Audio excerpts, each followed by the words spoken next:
ഒരു ചെറിയ കമൻറ്റോ ഒരു ചെറിയ വഴക്കോ അല്ലെങ്കിൽ ചെറിയൊരു ഷെയ്മിങ്ങിലോ പോലും വിൽറ്റ് ചെയ്തു പോകുന്ന ധാരാളം മനുഷ്യരുണ്ട്. പലപ്പോഴും അത്തരം ആക്ഷൻസ് അല്ല, നമ്മളുടെ അതിനോടുള്ള പ്രതികരണങ്ങളാണ് പലപ്പോഴും നമ്മളെ വീഴ്ത്തിക്കളയുന്നത്. നമുക്ക് ഉയർന്ന പ്രതികരണങ്ങളിലേക്ക് വരണമെങ്കിൽ, അല്ലെങ്കിൽ അത് ഇഗ്നോർ ചെയ്യാൻ കഴിയണമെങ്കിൽ, അല്ലെങ്കിൽ അത്തരം കാര്യങ്ങൾക്കൊക്കെ മുകളിലൂടെ പറന്നു പോകണമെങ്കിൽ നമ്മുടെ മെൻ്റൽ ഹെൽത്ത് വളരെ ഉയർന്നതായിരിക്കണം. നമ്മൾ ആരാണെന്നുള്ളൊരു ബോധ്യവും നമുക്ക് ഉറപ്പും ഉണ്ടായിരിക്കണം. എങ്കിൽ മാത്രമേ നമുക്ക് അത്തരം കാര്യങ്ങളെയൊക്കെ അവഗണിച്ച് ലോകത്ത് ജീവിക്കാനായിട്ട് സാധിക്കുകയുള്ളൂ. അല്ലാതെ മറ്റുള്ളവർക്കൊക്കെ നമ്മുടെ ജീവിതത്തെ കൺട്രോൾ ചെയ്യാൻ പറ്റുമെന്ന് ഉള്ളൊരവസ്ഥ വന്നു കഴിഞ്ഞാൽ തീർച്ചയായിട്ടും അങ്ങനെയുള്ളവരെല്ലാം നമ്മളെ എക്സ്പ്ലോയിറ്റ് ചെയ്യാൻ ശ്രമിക്കുകയും നമ്മൾ നിരന്തരമായി ചെറുതായും വാല്യൂ ഇല്ലാതായും പൊയ്ക്കൊണ്ടിരിക്കുകയും ചെയ്യും. എങ്ങനെ ഇതിനെ മറികടക്കാം, എങ്ങനെ കുറച്ചുകൂടെ ബെറ്റർ മെൻ്റൽ ഹെൽത്തിലേക്ക് നമുക്ക് രൂപാന്തരപ്പെടാം, അതിനെക്കുറിച്ചാണ് വീഡിയോ സംസാരിക്കുന്നത്.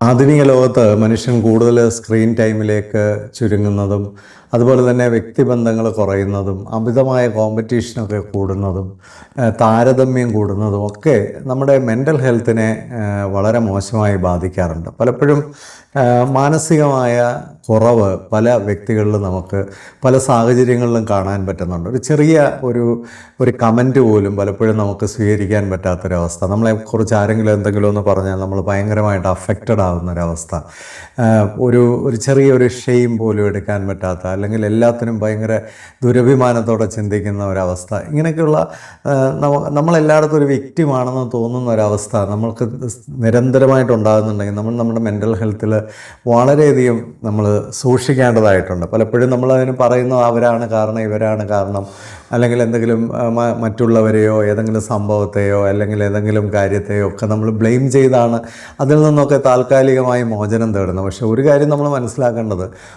നമ്മളുടെ റിയാക്ഷൻസ് നമ്മളുടെ കൺട്രോളിലായിരിക്കണം. ലോകത്ത് നടക്കുന്ന സംഭവങ്ങളെ ഒന്നും നമുക്ക് നിയന്ത്രിക്കാൻ പറ്റില്ല. പക്ഷേ ഏതൊരു കാര്യത്തോടും നമുക്ക് പ്രതികരിക്കാനുള്ള ആ പ്രതികരണത്തെ ഡിസൈൻ ചെയ്യാനുള്ള വലിയൊരു ക്വാളിറ്റി നമുക്കുണ്ടെങ്കിൽ നമുക്ക് ഈ പറയുന്ന എല്ലാ വിഷയങ്ങളിലും നമുക്ക് വളരെ പോസിറ്റീവായ ഔട്ട്കം സൃഷ്ടിക്കാനായിട്ട് പറ്റും. അപ്പം എങ്ങനെയാണ് നമ്മുടെ മെൻ്റൽ ഹെൽത്തിൽ, ഇപ്പം മെൻ്റൽ ഹെൽത്ത് പ്രോബ്ലം ഉണ്ടായി അതിൻ്റെ ചികിത്സ, അതൊക്കെ ഡോക്ടേഴ്സിൻ്റെയും അങ്ങനെയൊക്കെയുള്ള ടെക്നിക്കലായിട്ടുള്ള ആൾക്കാരുടെയൊക്കെ ജോലിയാണ്. പക്ഷേ നമുക്ക് ദൈനംദിന ജീവിതത്തിൽ നമ്മുടെ മെൻ്റൽ ഹെൽത്ത് ഉയർത്താനായിട്ട് എല്ലാ മനുഷ്യർക്കും ചെയ്യാവുന്ന കുറേ കാര്യങ്ങളുണ്ട്. അതിൽ ഏറ്റവും പ്രധാനമായൊരു കാര്യം എന്താണെന്ന് ചോദിച്ചാൽ, നമുക്ക് എല്ലാ ദിവസവും ഒരു വ്യായാമം ഉണ്ടോ എന്നുള്ളതാണ്. പലപ്പോഴും ഈ മെൻ്റൽ ഹെൽത്ത് കുറയുന്ന ആൾക്കാർ അവർ ഈ കൂടുതൽ മൂടിയാകുകയും കൂടുതൽ സഡൻറി ആകുകയും കൂടുതൽ അനങ്ങാതിരിക്കുകയും ഒക്കെ ചെയ്യുക, പുറത്തേക്ക് ഇറങ്ങാതിരിക്കുക, ഉൾവലിയുക, ഇത് വലിയ വിപരീതമായ അവസ്ഥകൾ നമുക്കുണ്ടാക്കും. അപ്പോൾ നമുക്ക് ചെയ്യാവുന്നൊരു കാര്യം കഴിയുന്നത്ര ആക്റ്റീവായിരിക്കുക. പ്രത്യേകിച്ച് ഒരു മണിക്കൂറെങ്കിലും നമുക്കൊരു നല്ല എക്സസൈസ് ഉണ്ടാകുക, പുറത്തിറങ്ങി നടക്കുക, ഓടുക, കളിക്കുക, എന്തെങ്കിലുമൊക്കെ കാര്യങ്ങളിൽ ഇൻവോൾവ് ആവുന്നത് നമ്മുടെ മെൻ്റൽ ഹെൽത്തിന് വളരെ നല്ലതാണ്. വളരെ ന്യൂട്രീറ്റീവായിട്ടുള്ള ഡയറ്റ് പാറ്റേൺ, ഈ അമിതമായ പഞ്ചസാരയും ഒരുപാട് ഉപ്പുമൊക്കെയുള്ള ഒരുപാട് ഫാറ്റൊക്കെയുള്ള ജങ്ക് ഫുഡ്, പ്രോസസ്ഡ് ഫുഡ്, ഇങ്ങനെയൊക്കെയുള്ള കാര്യങ്ങൾ കഴിക്കുന്നതിന് പകരം വളരെ ന്യൂട്രീറ്റീവായിട്ടുള്ള ആഹാരശീലങ്ങൾ വളർത്തുന്നത് നമ്മുടെ മെൻ്റൽ ഹെൽത്ത് മെച്ചപ്പെടാൻ, ശാരീരികമായ ഹെൽത്തും മെൻ്റൽ ഹെൽത്തും ഒരുപോലെ തന്നെ മെച്ചപ്പെടാൻ അത് സഹായിക്കും. വളരെ പ്രധാനമായൊരു കാര്യമാണ് നല്ല പുസ്തകങ്ങൾ വായിക്കുക, വളരെ പോസിറ്റീവായിട്ടുള്ള ആൾക്കാരുമായിട്ട് കണക്ട് ചെയ്യുക.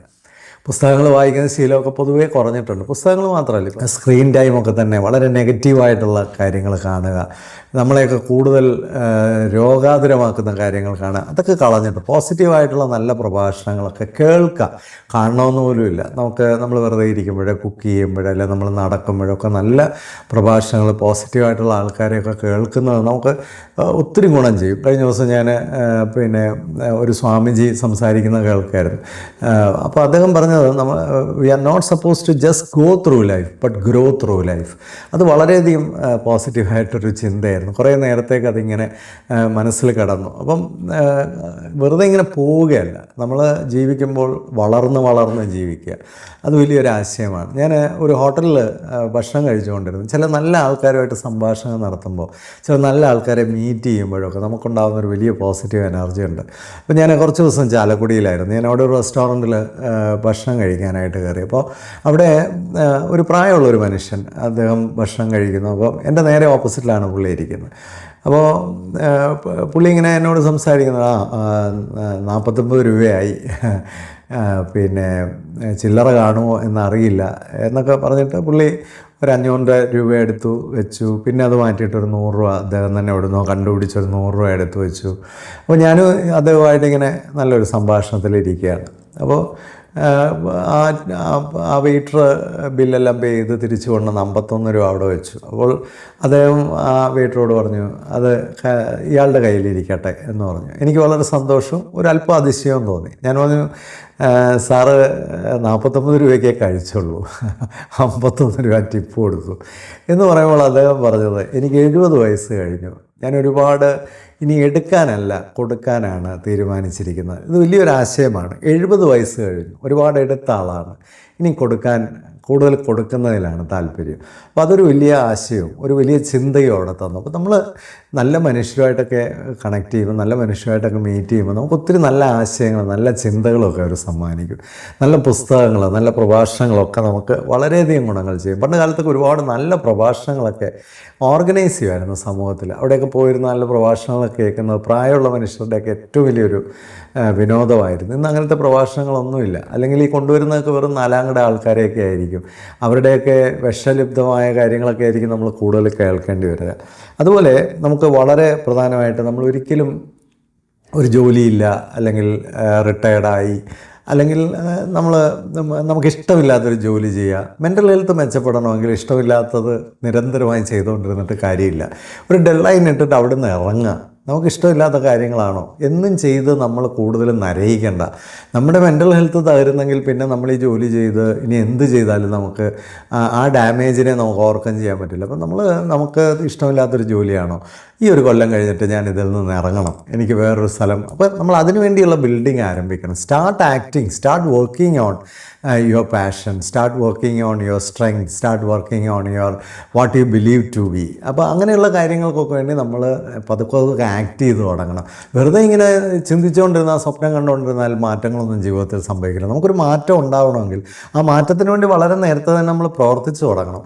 അത്തരം പ്രവർത്തനങ്ങൾ നമുക്ക് ആവശ്യമാണ്. ചെറിയ വിക്ടറി, ചെറിയ നേട്ടങ്ങൾ, ചെറിയ വിജയങ്ങൾ പോലും ആഘോഷിക്കുകയും അതിനൊക്കെ നമ്മളെ ഒന്ന് അപ്രീഷിയേറ്റ് ചെയ്യുകയൊക്കെ ചെയ്യേണ്ടത് വളരെ ആവശ്യമാണ്. ആരും വന്ന് നമ്മളെ അപ്രീഷിയേറ്റ് ചെയ്യുമെന്നോ ആരും നമുക്ക് വില തരുമെന്നോ ഒന്നും വിചാരിക്കേണ്ട. നമ്മുടെ വാല്യൂ ഓരോ ദിവസം കഴിയുന്നതോറും ഇൻക്രീസ് ചെയ്ത് കൊണ്ടുവന്നാൽ നമ്മുടെ മെൻ്റൽ ഹെൽത്തൊക്കെ വളരെ നല്ല രീതിയിൽ വിജയിക്കും, അല്ലെങ്കിൽ അത് വളരും, ഒരു സംശയമില്ല. ചെറിയ വീഴ്ചകൾ, ചെറിയ തോൽവികളിലൊന്നും വറീഡാകാതിരിക്കുക. മറ്റുള്ളവർ നമ്മളെ കുറ്റപ്പെടുത്തുമ്പോൾ അതെല്ലാം അങ്ങ് മുഴുവൻ സബ്സ്ക്രൈബ് ചെയ്യാനായിട്ട് ഇരിക്കേണ്ട. എല്ലാവരെയും ഹാപ്പിയാക്കാനും ശ്രമിക്കേണ്ട. അതൊക്കെ നടക്കാത്ത കാര്യങ്ങളാണ്. എക്സ്പ്ലോയിറ്റേറ്റീവായിട്ടുള്ള ആൾക്കാർ, അത് സ്വന്തം മക്കളോ സ്വന്തം ഭാര്യയോ സ്വന്തം ഭർത്താവോ ആണെങ്കിലും അവരിൽ നിന്ന് ആവശ്യത്തിനുള്ള അകലം പാലിക്കാനായിട്ട് ശ്രമിക്കണം. ഈ മെൻ്റൽ ഹെൽത്ത് മെച്ചപ്പെടണമെങ്കിൽ ഏറ്റവും പ്രധാനമായ ഒരു കാര്യം, നമ്മുടെ ഒരു പേഴ്സണൽ സ്പേസ് ഓണർ ചെയ്യാൻ പഠിക്കണം. നമുക്ക് സ്വന്തമായൊരു സ്പേസ് ഉണ്ടായിരിക്കണം. ആ ഒരു ഏരിയയിൽ നമ്മുടെ ഡിഗ്നിറ്റിയും നമ്മുടെ ഓണറും നമ്മുടെ റെസ്പെക്റ്റൊക്കെ നമ്മൾ സൂക്ഷിക്കുക. അവിടേക്ക് വന്ന് ആക്രമിച്ച് കയറി ആരും നമ്മളെ നശിപ്പിക്കാതിരിക്കാൻ പ്രത്യേകം ശ്രദ്ധിക്കണം. മറ്റുള്ളവർക്കൊക്കെ വരാൻ പറ്റുന്ന ഒരു ബൗണ്ടറി നമ്മൾ തന്നെ സെറ്റ് ചെയ്യണം. അതിനകത്തോട്ട് കയറി ആക്രമിക്കാൻ ആരെയും നമ്മൾ അനുവദിക്കാതിരിക്കുന്നത് വളരെ പ്രധാനമാണ്. എല്ലാവരെയും സന്തോഷിപ്പിക്കാനായിട്ട് നമുക്ക് ശ്രമിച്ചാൽ ഒരിക്കലും നടക്കില്ല. എക്സ്പ്ലോയിറ്റേറ്റീവായിട്ടുള്ള ആൾക്കാർ ഇന്ന് മാറും നാളെ മാറുമെന്ന് വിചാരിച്ചാൽ ഒരിക്കലും അവർ മാറാൻ പോകുന്നില്ല. അവരെന്നും നമ്മളെ എക്സ്പ്ലോയിറ്റ് ചെയ്തുകൊണ്ടേയിരിക്കും. അപ്പോൾ നമ്മുടെ മെൻ്റൽ ഹെൽത്ത് മെച്ചപ്പെടണമെങ്കിൽ നമ്മളൊരു പേഴ്സണൽ സ്പേസ് ഗാർഡ് ചെയ്ത് വെക്കണം. അതിനകത്തെ ഒരു ഡിഗ്നിറ്റിയും, അതിനകത്ത് നമുക്ക് അത്യാവശ്യ ഹോബികളും, അതിനകത്ത് നമുക്ക് അത്യാവശ്യ റെസ്റ്റും ഒക്കെ കിട്ടുന്ന ഒരു ലോകം നമ്മൾ തന്നെ നമുക്ക് വേണ്ടി സൃഷ്ടിക്കുക. നമ്മുടെ മൂല്യം ഓരോ കാലം കഴിയുന്തോറും വളർത്തിക്കൊണ്ടുവരാനായിട്ട് നമ്മളെപ്പോഴും അപ്ഡേറ്റഡ് ആവുക. ലോകത്ത് നടക്കുന്ന കാര്യങ്ങളൊക്കെ അറിയാൻ ശ്രമിക്കുക. നമ്മളെ കുറച്ചുകൂടെ ഒരു ബെറ്റർ വേർഷനാക്കാനായിട്ട് ശ്രമിക്കുക. പറ്റുമെങ്കിൽ ഒരു ടെക്നോളജിയോ ഒരു പുതിയ സ്കില്ലോ ഒക്കെ പഠിക്കാനായിട്ട് ശ്രമിക്കുക. പറ്റുമെങ്കിൽ കുറേ കൂടെ മോഡേൺ ആയിട്ടുള്ള കാര്യങ്ങളെയൊക്കെ മനസ്സിലാക്കാൻ ശ്രമിക്കുക. യങ് ജനറേഷനുമായിട്ടൊക്കെ കുറേ കൂടെ ഒന്ന് ക്ലോസ് ഇൻ ചെയ്യാനായിട്ട് ശ്രമിക്കുക. ഇതൊക്കെ നമ്മളുടെ മെൻ്റൽ ഹെൽത്തിനെ മെച്ചപ്പെടുത്തും. നമുക്ക് എല്ലാ തരത്തിലുള്ള ഫ്രണ്ട്സും എല്ലാ തരത്തിലുള്ള ആൾക്കാരുമായിട്ടൊക്കെ ഇടപെടാൻ കഴിയണമെങ്കിൽ നമ്മളിൽ തന്നെ രൂപാന്തരങ്ങളും പരിവർത്തനങ്ങളും നടത്തിക്കൊണ്ടേയിരുന്നെങ്കിൽ മാത്രമേ സാധിക്കുകയുള്ളൂ. അതുപോലെ നമുക്ക് ഇഷ്ടമുള്ള എന്തെങ്കിലുമൊക്കെ ഹോബീസ്, എൻ്റർടൈൻമെൻറ്റ്സോ ഒക്കെ നാളത്തേക്ക് മാറ്റി വെച്ചിട്ടൊന്നും കാര്യമില്ല. ഈ ജീവിതത്തിൻ്റെ കൂടെ അത്തരം കാര്യങ്ങളോടൊക്കെ ചെയ്തു പോകാനായിട്ട് ശ്രമിക്കുക. നമ്മുടെ വില കൂടുമ്പോൾ, നമ്മുടെ സെൽഫ് എസ്റ്റീം കൂടുമ്പോൾ, നമുക്ക് നമ്മളോട് തന്നെയുള്ള റെസ്പെക്റ്റ് കൂടുമ്പോൾ, നമ്മുടെ ആത്മവിശ്വാസം കൂടുമ്പോൾ, നമ്മുടെ ആരോഗ്യം കൂടുമ്പോൾ, നമ്മളുടെ അറിവ് കൂടുമ്പോൾ, നമ്മുടെ ശക്തി കൂടുമ്പോൾ സ്വാഭാവികമായിട്ടും നമ്മൾ ഉയർന്നു നിൽക്കും എന്നുള്ള കാര്യത്തിൽ ഒരു സംശയമില്ല. ഒരു പേഴ്സണലായിട്ട് നമ്മുടെ ലൈഫിന് വേണ്ടി അത്തരം കാര്യങ്ങൾ നമുക്ക് ഇൻവെസ്റ്റ് ചെയ്യാൻ കഴിയുന്നില്ലെങ്കിൽ പിന്നെ മറ്റുള്ളവരായിരിക്കും നമ്മുടെ ജീവിതത്തിൻ്റെ ഗതി നിയന്ത്രിക്കുക. അങ്ങനെ വല്ലവരുടെയും പിന്നെ ആക്ഷന് എതിരെ റിയാക്ട് ചെയ്ത് നശിക്കാനായിട്ടാണ് നമ്മളിരിക്കുന്നതെങ്കിൽ സോറി എന്ന് മാത്രമേ പറയാൻ കഴിയുള്ളൂ. തീർച്ചയായിട്ടും നമ്മുടെ ജീവിതത്തെ നമ്മുടെ കൺട്രോളിൽ നിലനിർത്താൻ take charge of your life, ഇത്ര മാത്രമേ പറയാനുള്ളൂ. Happy living. Thank you.